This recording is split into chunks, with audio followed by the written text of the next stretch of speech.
नमस्ते क्लास सत श्री अकाल बच्चों। अज असी अगला पाठ पढ़ांगे पंजाब के लोक गीत। इसकी लेखक हैगी है तजिंदर कौर, जमात 10वीं, साहित्यिक किरना 2। तो लोक गीत की होंगे है बच्चों, पहले थोड़ी जी निचाना इस बारे पाना चाहांगे।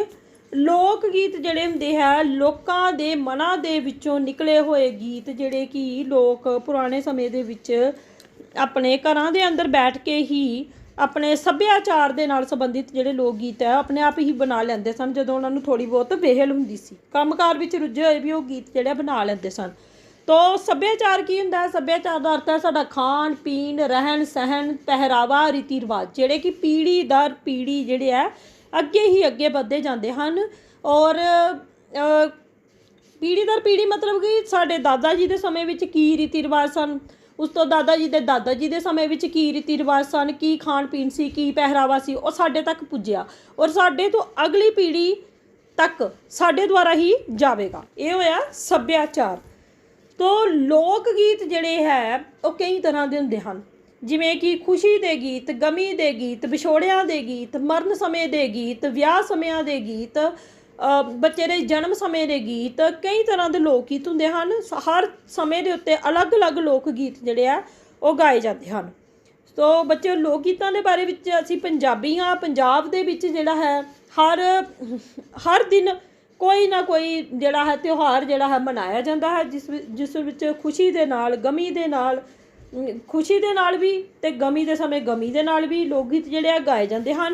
तो चलो असी इस पाठ नूं शुरू करते हैं अज। लोक गीत लोक दिलों विचों आप ही निकलते हैं। ये आम लोगों दीयां खुशियां, चावां ते दर्द विछोड़ियां दा सच्चा सुच्चा बयान हुंदे हन। पंजाब लोक गीतां दी धरती है। इत्थों दा हर एक वासी लोक गीतां विच ही जन्म लैंदा है, बचपन गुजारदा है, जवान हुंदा है, विआहिया जांदा है, गृहस्थ जीवन भोगदा है ते अंत गीतां विच ही मर जांदा है। लोक गीत लोक सभ्याचार दा ही प्रकाश हन। किसी सभ्याचार की जितनी बहुरंगी झांकी लोक गीतों में वेखण नूं मिलती है, उन्नी साहित्य के किसी भी होर साहित्य रूप विच अपना प्रगटाह नहीं लभ सकती। लोक सभ्याचार नाल इस प्रकार की नेड़ली सांझ मतलब गठजोड़ सदका ही लोक गीतों विच सभ्याचारक कदरां कीमतां ते रस्मां रलगढ़ हैं। रलगढ़ मतलब मिलियां जुलियां।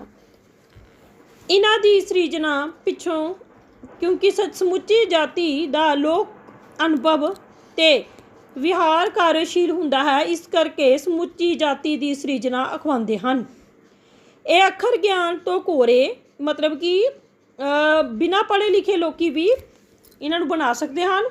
साध मुरादे निरछल लोकां दे सुत्ते सिद्ध प्रगटा हन। जिमें ना मैं मेलने पढ़ी गुरमुखी, ना मैं बैठी सां देरे, नित नवियां मैं जोड़ा बोलियां, बह के मोटे नेरे, गीत अंगामी निकलन अंदरों, बस नहीं कुछ मेरे, मेलने नच लै नी दे के शौक दे गेड़े। तो ये एक औरत जिहड़ी है वो दूसरी नूं कह रही है कि ना मैं मेलने पढ़ी गुरमुखी, गुरमुखी पंजाबी की लिपि हैगी है, तो वो कह रही है कि मैं अनपढ़ हाँ, मैं तो पंजाबी भी नहीं पढ़ी हुई, गुरमुखी भी नहीं पढ़ी हुई। ना मैं बैठी सां डेरे, पुराने समय में बच्चों स्कूल कॉलेज नहीं होंदे सन, तो लोग जिहड़े आ साधु संतां दे डेरियां ते पढ़दे सन, जां फिर कोई अध्यापक पढ़िया हुंदा सी, तां कोई पढ़िया हुंदा सी कोई सियाणा मनुख, तां उहदे घर विच जां किसी दरख्त की छां थल्ले पढ़दे सन, तो डेरियां दे उत्ते बहुते लोग पढ़न जाते सन। तो कह रही है कि ना मैं बैठी सां डेरे, नित नवियां मैं जोड़ां बोलियां, बह के मोटे नेरे। कह रही है कि मैं रोज़ नित मतलब रोज़ नवियां नवियां बोलियां जोड़दियां, नवे नवे गीत जोड़दियां, मोटे नेरे मतलब ज़्यादा देर रात तक जाके। गीत अंगामी, अंगामी मतलब अपने अंदरों, निकलन अंदरों, बस नहीं कुछ मेरे मतलब फिर भी मेरे मन के अंदरों अपने आप ही गीत निकल जाते, मेरे कुछ भी बस विच नहीं है। मेलने नच लै नी दे के शौक दे गेड़े, वो कह रही है कि मेलने नच लै तू शौक दे गेड़े दे दे के नच, गीत जिहड़े मैं गानी। लोक गीत मनुखी सृजना योगता ते कलाकारी का सब तो पहला प्रगटा हन। पंजाब के ਵੱਖ-ਵੱਖ खित्तियां मांझे, मालवे, दुआबे, पुआंध, पठोहर ते पहाड़ी इलाकों में बहु गिनती में लोक गीत मिलते हैं। इन्हां खित्तियां विच ਵੱਖ-ਵੱਖ स्थानक ते रंगली तस्वीर के बावजूद भी इन्हां लोक गीतों विचों इक्को सुभाਅ की तासीर मिलती है। भाव समुचे रूप विच इन्हां ਪੰਜਾਬ ਦੇ ਲੋਕ ਗੀਤਾਂ ਵਿੱਚ ਪੰਜਾਬੀ ਸੱਭਿਆਚਾਰ ਦੀ ਤਸਵੀਰ ਮਿਲਦੀ ਹੈ। ਗੀਤ ਦਾ ਨਿਤਾਰਾ ਤਾਂ ਗਾਉਣ ਦੇ ਨਾਲ ਹੀ ਹੁੰਦਾ ਹੈ। ਜਿਹੜਾ ਗੀਤ ਗਾਉਣ ਲੱਗਿਆਂ ਸਵਾਦ ਨਾ ਦੇਵੇ ਉਹ ਕਿਤਾਬ ਦੇ ਪੰਨਿਆਂ 'ਤੇ ਭਾਵੇਂ ਜਿਉਂਦਾ ਰਹੇ ਪਰ ਲੋਕਾਂ ਦੇ ਬੁੱਲਾਂ 'ਤੇ ਜਿਉਂਦਾ ਨਹੀਂ ਰਹਿ ਸਕਦਾ। ਲੋਕ ਗੀਤਾਂ ਨੂੰ ਲਿਖਿਤ ਰੂਪ ਤਾਂ ਕੁਝ ਸਮਾਂ ਪਹਿਲਾਂ ਹੀ ਮਿਲਿਆ ਹੈ। ਪਹਿਲਾਂ ਇਹ ਗੀਤ ਲੋਕਾਂ ਦੇ ਬੁੱਲਾਂ 'ਤੇ ਹੀ ਜਿਉਂਦੇ ਸਨ। ਲੈ ਤੇ ਰਸ ਗੀਤ ਦੀ ਮੁੱਢਲੀ ਸ਼ਰਤ ਹੈ, ਮਤਲਬ ਰਾਗ ਲਾ ਕੇ ਗਾਣਾ ਅਤੇ ਉਹਦੇ ਵਿੱਚੋਂ ਆਨੰਦ ਵੀ ਆਉਣਾ। ਇਸ ਲਈ ਇਹ ਲੈ ਤੇ ਰਸ ਵਿੱਚ ਹੋਰਨਾਂ ਕਾਵਿ ਰੂਪਾਂ ਨੂੰ ਪਿੱਛੇ ਛੱਡ ਜਾਂਦੇ ਹਨ। ਪੰਜਾਬੀ ਲੋਕ ਗੀਤਾਂ ਦਾ ਘੇਰਾ ਬਹੁਤ ਵਿਸ਼ਾਲ ਹੈ। ਵਿਸ਼ੇ ਪੱਖੋਂ ਵੰਨ-ਸੁਵੰਨਤਾ ਹੈ। ਸੂਰਮਗਤੀ ਦੇ ਗੀਤ, ਪ੍ਰੀਤ ਕਥਾਵਾਂ, ਪੂਜਾ ਪਾਠ, ਦਿਨ ਤਿਉਹਾਰ, ਰੁੱਤਾਂ ਥਿੱਤਾਂ, ਪਿਆਰ ਗੀਤ, ਵਿਛੋੜਾ, ਜਨਮ ਮਰਨ, ਵਿਆਹ, ਪੇਕਾ ਘਰ, ਸਹੁਰਾ ਘਰ, ਹਾਰ ਸ਼ਿੰਗਾਰ ਆਦਿ। ਉੱਥੇ ਲੋਕ ਗੀਤਾਂ ਦੇ ਵੱਖ-ਵੱਖ ਰੂਪ ਵੀ ਹਨ, ਜਿਵੇਂ ਲੋਰੀਆਂ, ਸੁਹਾਗ, ਘੋੜੀਆਂ, ਸਿੱਠਣੀਆਂ, ਠੱਪੇ, ਬੋਲੀਆਂ, ਮਾਹੀਆ, ਢੋਲਾ, ਅੱਲਾਹੂਣੀ, ਵੈਣ, ਕੀਰਨੇ, ਛੰਦ, ਪਰਾਗਾ, ਥਾਲ, ਕਿਕਲੀ ਆਦਿ। ਪੰਜਾਬੀ ਸੱਭਿਆਚਾਰ ਵਿੱਚ ਲੋਕ ਗੀਤ ਬੱਚੇ ਦੇ ਜਨਮ ਦੇ ਨਾਲ ਹੀ ਸ਼ੁਰੂ ਹੋ ਜਾਂਦੇ ਹਨ। ਮਾਂ ਘਰ ਦੇ ਕੰਮਾਂ ਕਾਰਾਂ ਵਿੱਚ ਰੁੱਝੀ ਹੋਈ ਬੱਚੇ ਨੂੰ ਸੁਆਉਣ ਦਾ ਯਤਨ ਕਰਦੀ ਹੈ। ਤਾਂ ਬੱਚੇ ਦੇ ਜਨਮ ਸਮੇਂ ਜਿਹੜੇ ਲੋਕ ਗੀਤ ਸ਼ੁਰੂ ਹੋ ਜਾਂਦੇ ਹਨ ਬੱਚੇ ਨੂੰ ਸੁਆਉਣ ਲਈ, ਉਹਨੂੰ ਲੋਰੀਆਂ ਕਿਹਾ ਜਾਂਦਾ ਹੈ।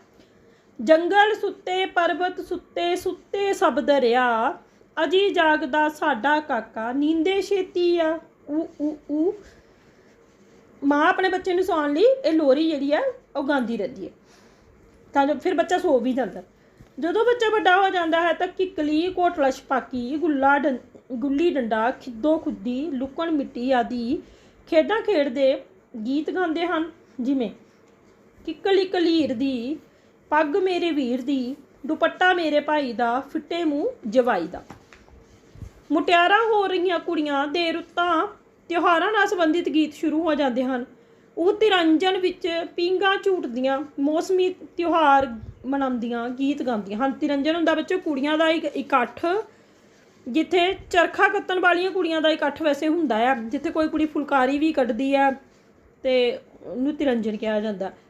ਰਲ ਆਓ ਸਖੀਓ ਨੀ, ਸਭੇ ਤੀਆਂ ਖੇਡਣ ਚਲੀਏ, ਹੁਣ ਆ ਗਿਆ ਸਾਵਣ ਨੀ, ਪੀਂਘਾਂ ਕਿੱਕਲੀ ਪਾ ਜਾ ਕੇ ਪਾਈਏ। ਮਤਲਬ ਤੀਆਂ ਦਾ ਤਿਉਹਾਰ ਹੁੰਦਾ ਜਦੋਂ ਨਵੀਆਂ ਵਿਆਹੀਆਂ ਕੁੜੀਆਂ ਜਿਹੜੀਆਂ ਹੈ ਸਾਵਣ ਦੇ ਮਹੀਨੇ ਦੇ ਵਿੱਚ, ਤੀਆਂ ਦਾ ਇੱਕ ਤਿਉਹਾਰ ਹੈ, ਨਵੀਆਂ ਵਿਆਹੀਆਂ ਕੁੜੀਆਂ ਸਾਵਣ ਦੇ ਮਹੀਨੇ ਵਿੱਚ ਆਪਣੇ ਪੇਕੀਆਂ ਦੇ ਘਰ ਵਿੱਚ ਜਾਂਦੀਆਂ ਹਨ। ਉਹ ਕਿਤੇ ਇੱਕ ਸਾਂਝੀ ਥਾਂ ਦੇ ਉੱਤੇ ਜਾ ਕੇ ਨੱਚਦੀਆਂ ਟੱਪਦੀਆਂ ਹਨ ਅਤੇ ਗਿੱਧਾ ਪਾ ਕੇ ਅੰਤ ਦੇ ਵਿੱਚੋਂ ਇਕੱਠੀਆਂ ਹੋ ਕੇ ਰੋਟੀ ਵੀ ਖਾਂਦੀਆਂ ਹਨ ਅਤੇ ਖੁਸ਼ੀ ਦੇ ਨਾਲ ਇਹ ਤਿਉਹਾਰ ਜਿਹੜਾ ਮਨਾਉਂਦੀਆਂ ਹਨ। ਪਿੱਪਲ ਦੇ ਦਰਖਤ ਦੇ ਉੱਤੇ ਉਹ ਪੀਂਘਾਂ ਪਾਉਂਦੀਆਂ ਹਨ ਅਤੇ ਕੁੜੀਆਂ ਕਹਿ ਰਹੀਆਂ ਹਨ ਰਲ ਆਓ ਨਹੀਂ ਸਖੀਓ, ਮਤਲਬ ਸਹੇਲੀਓ ਆਓ ਰਲ ਮਿਲ ਕੇ ਸਭੇ ਤੀਆਂ ਖੇਡਣ ਜਾਈਏ, ਮਤਲਬ ਸਭ ਕੁੜੀਆਂ ਜਿਹੜੀਆਂ ਤੀਆਂ ਖੇਡਣ ਜਾਈਏ। ਹੁਣ ਆ ਗਿਆ ਸਾਵਣ, ਹੁਣ ਸਾਵਣ ਦਾ ਮਹੀਨਾ ਆ ਗਿਆ, ਪੀਂਘਾਂ ਪਿੱਪਲੀ ਜਾ ਕੇ ਪਾਈ, ਜਾਂ ਪੇਕੇ ਜਾ ਕੇ ਅਸੀਂ ਪਿੱਪਲ ਦੇ ਉੱਤੇ ਜਾ ਕੇ ਪੀਂਘਾਂ ਪਾਈਏ ਅਤੇ ਝੂਟੀਏ। ਹੁੱਲੇ ਨਹੀਂ ਮਾਏ ਹੁੱਲੇ, ਦੋ ਬੇਰੀ ਪੱਤਰ ਝੁੱਲੇ, ਦੋ ਚੁੱਲ ਪਈਆਂ ਖੰਜੂਰਾਂ, ਇਸ ਮੁੰਡੇ ਦਾ ਕਰੋ ਮੰਗੇਵਾ। ਮੰਗੇਵਾ ਮਤਲਬ ਰਿਸ਼ਤਾ ਕਰਵਾ ਦਿਓ ਇਹਦਾ। ਮੁੰਡੇ ਦੀ ਵੋਟੀ ਨਿਕਲੀ ਤਾਂ ਛੋਟੀ ਹੈ, ਘਿਓ ਖਾਂਦੀ ਚੂਰੀ ਕੁੱਟਦੀ। ਚੂਰੀ ਹੁੰਦੀ ਹੈ ਜਿਹੜੇ ਕਿ ਦੁੱਧ ਦੇ ਵਿੱਚ ਰੋਟੀਆਂ ਨੂੰ ਛੋਟਾ ਛੋਟਾ ਤੋੜ ਕੇ ਉਹਦੇ ਵਿੱਚ ਖੰਡ ਅਤੇ ਘਿਓ ਪਾਇਆ ਜਾਂਦਾ, ਉਹਨੂੰ ਚੂਰੀ ਕਿਹਾ ਜਾਂਦਾ। ਕੁੱਟ ਕੁੱਟ ਚੂਰੀ ਭਰਿਆ ਥਾਲ, ਵੋਟੀ ਸੱਜੇ ਨਨਾਨਾ ਨਾਲ। ਖੇਡਾਂ ਖੇਡਦੇ ਗੱਭਰੂ ਮੁਟਿਆਰਾਂ ਵਿਆਹਣ ਜੋਗੇ ਹੋ ਜਾਂਦੇ ਹਨ। ਵਿਆਹ ਦੇ ਕਾਰਜ ਸ਼ੁਰੂ ਹੋ ਜਾਂਦੇ ਹਨ। ਕੁੜੀ ਦੇ ਘਰ ਗਾਏ ਜਾਣ ਵਾਲੇ ਗੀਤਾਂ ਨੂੰ ਕਿਹਾ ਜਾਂਦਾ ਹੈ ਸੁਹਾਗ। ਮੁੰਡੇ ਦੇ ਘਰ ਗਾਏ ਜਾਣ ਵਾਲੇ, ਵਿਆਹ ਦੇ ਸਮੇਂ ਗਾਏ ਜਾਣ ਵਾਲੇ ਗੀਤਾਂ ਨੂੰ ਕਿਹਾ ਜਾਂਦਾ ਹੈ ਘੋੜੀਆਂ। ਔਰ ਇੱਕ ਸੁਹਾਗ, ਕੁੜੀ ਦੇ ਘਰ ਸੁਹਾਗ ਅਤੇ ਮੁੰਡੇ ਦੇ ਘਰ ਘੋੜੀਆਂ ਗਾ ਗਾ ਕੇ ਸ਼ਗਨਾਂ ਦੇ ਕੰਮ ਨੂੰ ਸ਼ੁਰੂ ਕੀਤਾ ਜਾਂਦਾ ਹੈ। ਸਾਰੇ ਸਾਕ ਸੰਬੰਧੀ ਇਕੱਠੇ ਹੋ ਕੇ ਖੁਸ਼ੀਆਂ ਮਨਾਉਂਦੇ ਹਨ। ਘਰ ਦੀਆਂ ਨੂੰਹਾਂ ਧੀਆਂ, ਵੱਡੀਆਂ ਬੁੱਢੀਆਂ ਸਭ ਗਿੱਧੇ ਪਾਉਂਦੀਆਂ ਹਨ। ਤਾਂ ਮੁੰਡੇ ਦੇ ਘਰ ਵਿੱਚ ਗਾਇਆ ਜਾਂਦਾ ਹੈ ਗੀਤ, ਵੀਰਾ ਜਦ ਤੂੰ ਚੜਿਆ ਖਾਰੇ ਵੇ, ਤੇਰਾ ਬਾਪ ਰੁਪਈਏ ਵਾਰੇ ਵੇ, ਲਟਕੇਂਦੇ ਵਾਲ ਸੋਹਣੇ ਵੇ, ਤੇਰੀ ਸਦਕੇ ਜਾਂਦੀ ਮਾਂ। ਇਹ ਮੁੰਡੇ ਦੇ ਘਰ ਵਿੱਚ ਗਾਇਆ ਜਾਂਦਾ ਗੀਤ। ਔਰ ਕੁੜੀ ਦੇ ਘਰ ਵਿੱਚ ਕਹਿੰਦੇ ਬਾਬਲ, ਬਾਬਲ ਮਤਲਬ ਪਿਤਾ। ਬਾਬਲ ਮੇਰਾ ਇੱਕ ਕਹਿਣਾ ਕੀਜੀਏ, ਮੈਨੂੰ ਰਾਮ ਰਤਨ ਵਰ ਦੀਜੀਏ, ਜਾਈਏ ਲੈ ਆਂਦਾ ਬਰ ਢੋਲ ਕੇ, ਜਿਉਂ ਰੰਗ ਕੁਸੁੰਬੜਾ ਘੋਲ ਕੇ।